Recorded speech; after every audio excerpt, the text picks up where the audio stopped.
नमस्कार। आज हम वसंत भाग 3 कक्षा 8 के लिए हिंदी की पाठ्य पुस्तक का अध्ययन करेंगे। आज के हमारे पाठ का नाम है सूरदास के पद।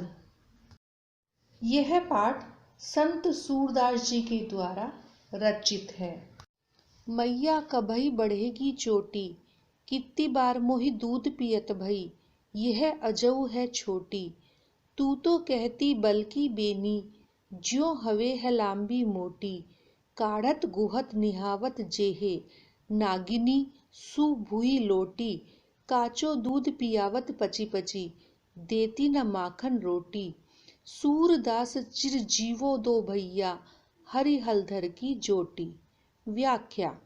सूरदास जी बताते हैं कि श्री कृष्ण बालपन में यशोदा से पूछते हैं कि उनकी चोटी कब बढ़ेगी, यह आज तक क्यों नहीं बढ़ी। वह माँ यशोदा से शिकायत करते हैं कि तुम मुझसे कहती थी कि जैसे बलराम भैया की लंबी मोटी चोटी है, मेरी भी वैसी हो जाएगी। तू मेरे बाल बनाती है, इन्हें धोती है, पर यह नागिन की तरह भूमि पर क्यों नहीं लौटती। तू मुझे सिर्फ बार बार दूध पिलाती है, मक्खन व रोटी खाने को नहीं देती, इसलिए ये बड़ी नहीं होती। सूरदास जी कहते हैं कि ऐसी सुंदर लीला दिखाने वाले दोनों भाई कृष्ण और बलराम की जोड़ी बनी रहे। शब्दार्थ। अजहू आज भी, बल बलराम, हवे होगी, काढ़त बाल बनाना, गुहत गूथना, भुई भूमि, लोटी लौटने लगी, पची पची बार बार, हरि हलधर कृष्ण बलराम जोटी जोड़ी। तेरे लाल मेरो माखन खायो, दोपहर दिवस जानी घर सूनो। ढूंढी ढंडोरी आपही आयो, खोली किवारी बैठी मंदिर में। दूध दही सब सखनी खवायो, ऊखल चढ़ी सीके को लीनो। अनभावत भुई में ढरकायो, दिन प्रति हानि होती गोरस की। यह ढोटा कौने ढंगलायो, सूर श्याम को हटकी न राखे, तैही पूत अनोखो जायो। व्याख्या। सूरदास जी कहते हैं कि गोपियां श्री कृष्ण की शिकायत यशोदा माँ से करती हैं। गोपियां कहती हैं कि आपका लाल मेरा मक्खन खा जाता है। दोपहर के समय जब घर खाली होता है तो कृष्ण स्वयं ही ढूंढकर घर आ जाते हैं।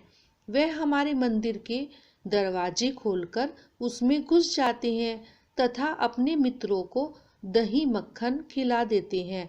वह ओखली पर चढ़कर छींके तक पहुंच जाते हैं तथा मक्खन खा लेते हैं और बहुत सारा मक्खन भूमि पर गिरा देते हैं, जिससे हर रोज दूध दही का नुकसान कर देते हैं। गोपियां कहती हैं कि आपका यह बेटा कैसा है जो हमें सताता है। यशोदा, तुमने सबसे अनोखे बेटे को जन्म दिया है। शब्दार्थ। पैठी घुसकर, सीके छीका जिसमें दूध दही आदि रखा जाता है, गोरस गाय के दूध से बने पदार्थ, दही मक्खन घी आदि, ढोटा लड़का। प्रश्न अभ्यास। प्रश्न 1। बालक कृष्ण किस लोभ के कारण दूध पीने के लिए तैयार हो जाते हैं? उत्तर।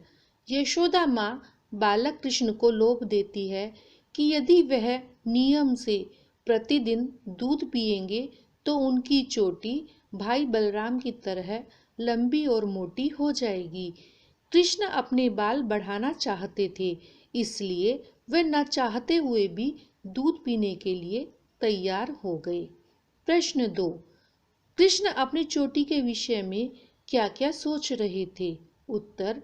कृष्ण अपनी चोटी के बारे में सोचते थे कि उनकी चोटी भी दूध पीने से बलराम भैया के जैसी लंबी मोटी हो जाएगी। माता यशोदा हर रोज उन्हें पीने का दूध देती थी, फिर भी उनकी चोटी बढ़ नहीं रही थी।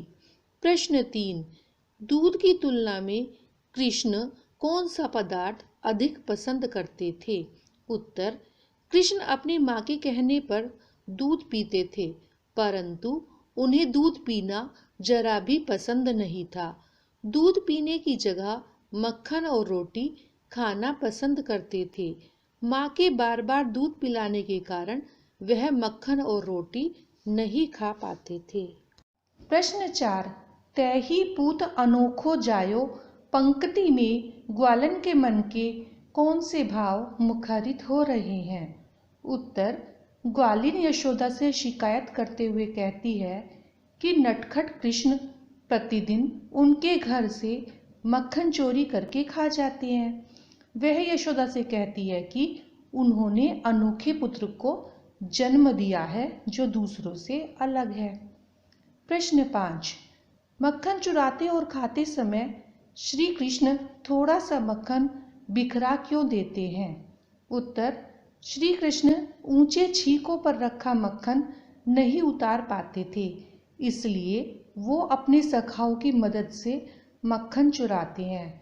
वो आधा मक्खन खुद खाते थे, आधा अपने सखाओं को खिलाते थे। इस दौरान मक्खन जमीन पर गिर जाता था। प्रश्न 6, दोनों पदों में से आपको कौन सा पद अधिक अच्छा लगा और क्यों? उत्तर, हमें पहला पद बहुत अच्छा लगा। उसमें सूरदास जी ने कृष्ण भगवान के बाल रूप का बहुत ही सुंदर चित्रण किया है। जब कृष्ण दूध पीने में आनाकानी करते थे तो माँ यशोदा उन्हें चोटी बढ़ाने की बात बोलकर दूध पिलाती है। कुछ समय बीतने के बाद भी कान्हा को अपनी चोटी मोटी होती नजर नहीं आई, तो वो अपनी माँ से पूछते हैं कि उनकी चोटी मोटी क्यों नहीं हो रही है। उनके ये बाल तर्क वितर्क हमें बेहद प्यारे लगते हैं। कुछ अन्य प्रश्नोत्तर। प्रश्न 1, चोटी न बढ़ने पर बालक कृष्ण माता यशोदा से क्या शिकायत करते हैं? उत्तर, बालक कृष्ण माता यशोदा से शिकायत करते हैं कि माँ, तू तो कहा करती थी कि मेरी चोटी बलराम की चोटी की तरह लंबी और मोटी हो जाएगी, पर ऐसा कुछ हुआ नहीं। मेरी चोटी अभी भी छोटी की छोटी ही बनी हुई है। बताओ ना मैया, यह चोटी कब और कैसे बढ़ेगी? प्रश्न 2, गोपी द्वारा की गई शिकायत को अपने शब्दों में लिखिए। उत्तर, एक दिन एक गोपी माता यशोदा के पास शिकायत करने आती है। उसने बताया कि कृष्ण दोपहर के समय सुनसान में घर आते हैं। बात एक दिन की नहीं है, यह तो उनकी रोज की आदत सी बन गई है। दरवाजा खोलकर दही मक्खन खुद तो खाते हैं, अपने साथियों को भी खिलाते हैं। वे उखल पर चढ़कर छीके पर रखा गोरस उतार लेते हैं। वे जी भरकर खाते हैं और अच्छा नहीं लगता है तो उसे जमीन पर बिखरा देते हैं।